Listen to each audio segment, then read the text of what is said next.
Assalamualaikum. Let's start with the lecture 4, Assembly Language Syntax in Addressing Mode. In this lecture, we are going to look at the assembly language syntax, instruction and directive, fields, and the number of fields, all of them, and then the addressing mode, and finally the program structure. Assembly syntax. It is the set of rules जो कि हमें बताता है कि programme किस तरह से एक असेंबली लैंग्वेज में लिखे जाने चाहिए। ये हमारी लो लेवल लैंग्वेज है, इसका मतलब है ये मशीन कोड के ज्यादा करीब है, पर हाई लेवल लैंग्वेजेस से उतनी करीब नहीं है, पर it's more of a machine को लैंग्वेज। तो हमें इसका पता होना चाहिए कि किस तरह से हम इसका प्रोग्राम को लिखते हैं, क्या इसका सिंटेक्स है। Every language and every tool has their own particular format and structure and so does assembly language has. In assembly syntax, we have instructions, we have to look at registers, memory management and the control structures. So firstly we can see कि programme जो है वो statements के ऊपर base करता है कि एक एक लाइन के साथ एक हमारी इंस्ट्रक्शन एग्जीक्यूट हो रही होती है। सो एक स्टेटमेंट या तो एक इंस्ट्रक्शन होगी जो कि असेंबलर ट्रांसलेट करेगा मशीन कोड में, या वो असेंबलर डायरेक्टिव होगी जो कि बता रहा होगा, इंस्ट्रक्ट कर रहा होगा असेंबलर को कि तुमने ये काम करना है, तुमने मेमोरी में स्पेस लेनी है, तुमने एक लाइन मूव करनी है, तुमने क्या करना है, ये सब कुछ बता रहा होगा। तो असेंबली का जो इंस्ट्रक्शन है और जो डायरेक्टिव्स हैं both have up to 4 fields. For example अगर हम लोग इंस्ट्रक्शन की देखेंगे, यहाँ पे पहले हम लोग नेम लिखेंगे, कोई भी नेम हो सकता है, जैसे हमने यहाँ पे स्टार्ट लिखा हो। फिर हमने ऐसे बताया ऑपरेशन, कौन सा ऑपरेशन परफॉर्म करना है, मूव, ऐड, क्या करना है, तो हमने यहाँ पर उसको बताया। फिर हमने इसको ऑपरेंड बताया कि हमारा ऑपरेंड ये है कि CX,5 हमें इन दोनों चीजों को ऐसे मूव कराना है, इन दो चीजों को ऐड कराना है, इन दो चीजों को ये कराना है, जो कुछ भी करवाना है और उसका नाम ये है। तो इस तरह से करेंगे। और अगर हमने कहीं भी कोई कमेंट करना होता है कि हम चाहते हैं कि अपने प्रोग्राम को एक स्ट्रक्चर फॉर्मेट से करने के लिए, क्योंकि असेंबली लैंग्वेज कोड जो है जरा टफ है, तो इसको देखकर समझ नहीं आएगी कि हो क्या रहा है। तो कभी कभार हमें एक कमेंट ऐड करना पड़ता है कि अच्छा यहाँ पर ऐड हो रहा है, यहाँ पे सब्ट्रैक्ट हो रहा है, कि कोई और हमारा प्रोग्राम खोले तो उसको समझ आ जाए। तो उसके लिए क्या करेंगे, हम कॉलन लगा लेंगे और इसके बाद हम यहाँ पर अपना जो भी कमेंट होगा कि this is adding, this is subtracting, या कुछ भी, वो हम लोग लिख सकते हैं। If you look at the lab manual 3, उसके अंदर भी काफी ज्यादा कमेंट्स एडेड है, तो you can look at that. Here the name field consists of the letter label start, the operation is move, the operands are CX and 5, and the comment is semicolon initialize counter. अगर हम लोग directive की बात करें तो directive के अंदर जो कि हम लोग डायरेक्टिव हमेशा लिखते हैं मेन PROC, ठीक है। तो यहाँ पे जो नेम है वो हमारा मेन है, और जो ऑपरेशन फील्ड है वो उसके अंदर प्रोक आता है, और जो डायरेक्टिव जो प्रोसीजर क्रिएट करता है उसको हम लोग मेन कहते हैं। अगर हमारा जो ऑपरेशन फील्ड है वो इंस्ट्रक्शन के लिए किस तरह वर्क करती है और एक असेंबलर डायरेक्टिव के लिए किस तरह से वर्क करती है, जो ऑपरेशन फील्ड है वो एक सिंबॉलिक ऑपरेशन कोड रखती है जिसको हम लोग ओप कोड भी कहते हैं, और जो असेंबलर डायरेक्टिव है वो अपने अंदर सूडो ओप रखती है। वो यहाँ पर ऑपरेशन हो रहा होता है, ऑपरेशन कोड हो रहा होता है, यहाँ पे सूडो ऑपरेशन हो रहा होता है, तो हम इसको सूडो ओप कहते हैं और इसको ओप कोड कहते हैं। जो असेंबलर है वो ट्रांसलेट करता है सिंबॉलिक ओप कोड को मशीन लैंग्वेज ओप कोड में, तो जो सूडो ओप्स हैं वो ट्रांसलेट नहीं होते मशीन कोड में, वो सिंपली बताते हैं असेंबलर को कि तुमने ये काम करना है, तुमने ये चीज करनी है। और जो इंस्ट्रक्शन है वो मशीन कोड में कन्वर्ट होती है और फिर जाकर वो वर्क करती है। अगर हमने उसे कहा है 2, तो वो 2 को एज एन इट इज 2 नहीं देखेगा, वो देखेगा अच्छा ये 0100 है, 0010, इस तरह से वो देखेगा। वो इस तरह से नहीं देखेगा कि उसको ट्रांसलेट नहीं करेगा जो भी इंस्ट्रक्शन होगी in the assembler directive. Sorry, opcode symbols जो है वो डिस्क्राइब कर देंगे ऑपरेशंस को, फंक्शंस को, जैसे कि मूव, ऐड, सब्ट्रैक्ट वगैरह। और यहाँ पे क्या होता है कि प्रोक जो है हमारे पास सूडो ओप, ये एक प्रोसीजर बताता है कि ये प्रोसीजर फॉलो करना है, इस तरह की चीज। एंड दिस वाज ये जो 2 से 0010, ये सिर्फ एक एग्जांपल थी कि किस तरह से जो मशीन लैंग्वेज जो असेंबलर है वो मशीन लैंग्वेज में कन्वर्ट कर देता है। ऑपरेंड फील्ड के लिए क्या कहते हैं, ऑपरेंड फील्ड के लिए जो स्पेसिफिक डाटा जो है वो स्पेसिफाई कर देता है कि ये काम होना है, कि वो 0 है, 1 है, 2 ऑपरेंड है, कितने ऑपरेंड है उसके अंदर, हो सकता है एक ही ऑपरेंड हो सकता है कि 2 ऑपरेंड हो सकता है कि हाँ, दो हो सकते हैं, 0 हो सकता है, 1 हो सकता है या 2 हो सकता है। That's it. जैसे कि अगर NOP, इसका क्या मतलब है कि कोई ऑपरेंड नहीं है, कुछ नहीं कर रहा। अगर हम लोग कह रहे हैं INCAX, इसका मतलब है एक ऑपरेंड है। एक ऑपरेंड को जो हम एक जो वैल्यू है वो ऐड कर दो, इंक्रीमेंट कर दो इन द AX। उसके बाद ऐड वर्ड 1 2, इसका मतलब है कि जो P जो है वो वर्ड 1 जो कि हमारा वेरिएबल होगा मोस्ट प्रोबेबली, उसके अंदर जाके उसको।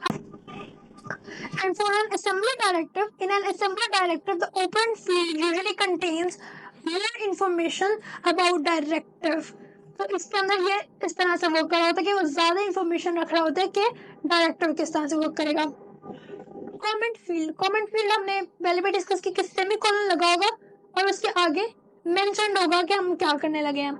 हम लोग CX,0 कर रहे हैं तो हम यहाँ पे एक सेमीकोलन लिख के बता देंगे कि 0 को हम लोग CX के अंदर डाल रहे हैं ताकि बाद में पढ़ते वक्त हमें समझ आ जाए।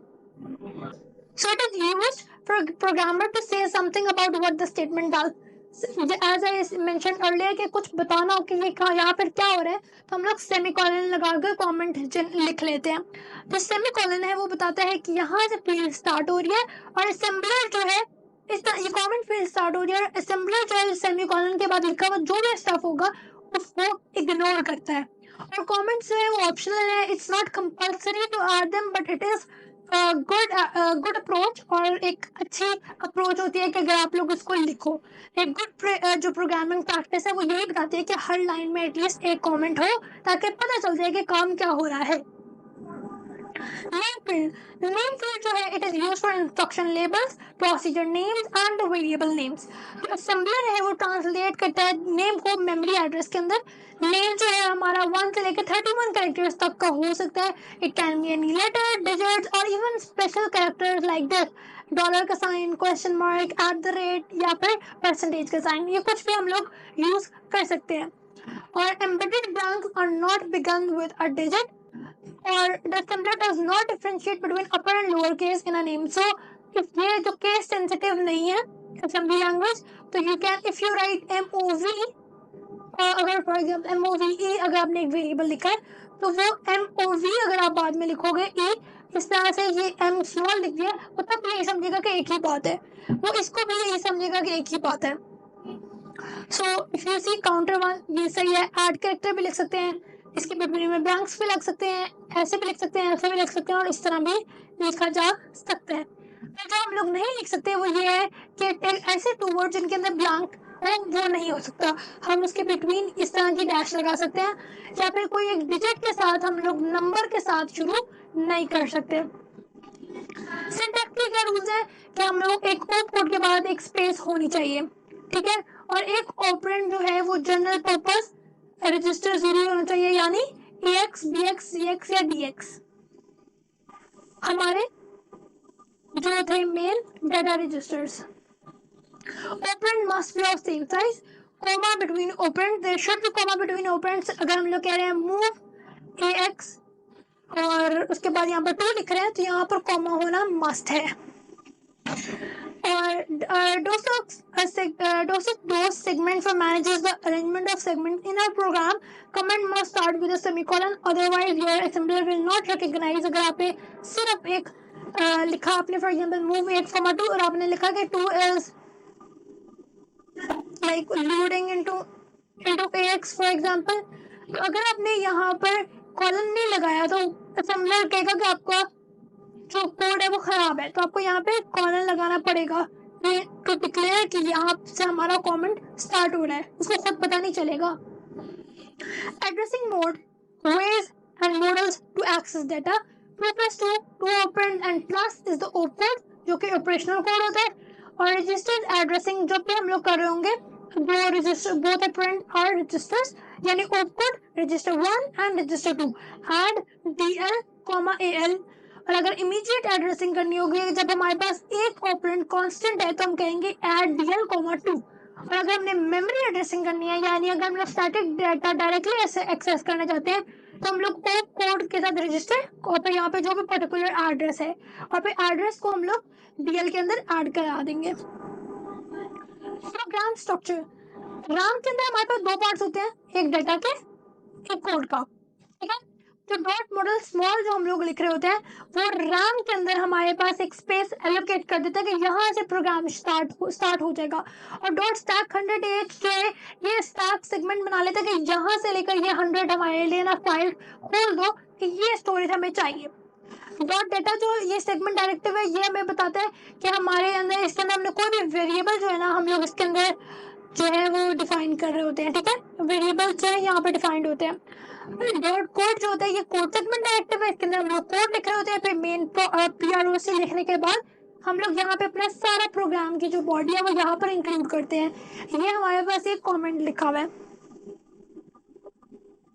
और फिर इसके बाद मेन एंड पे करके एंड मेन कर देंगे।